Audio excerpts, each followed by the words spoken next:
Begin with fresh, cold milk. Fill the milk jug to just below the spout position. Position the steam tip over the drip tray and turn the dial to steam. This will purge out any water that's condensed. Wait until the steam is at full strength, then turn the dial to standby to pause. Now, within 8 seconds, insert the steam wand into the jug about 1 to 2 centimeters below the surface of the milk.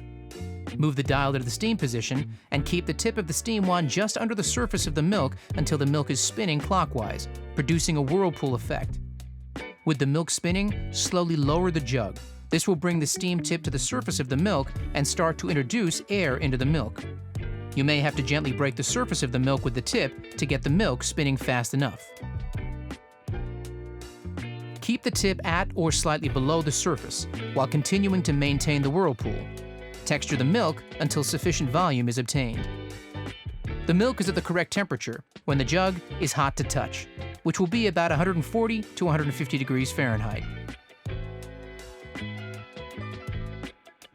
Once the desired temperature is reached, move the steam dial to the vertical position before taking the wand out of the milk.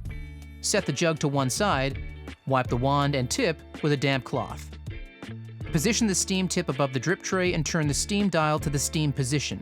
This will clean and purge any remaining milk from the steam wand. Tap the jug on the bench to collapse any bubbles. Now, you are ready to create latte art. Remember, different brands and types of milk and milk alternatives will texture differently.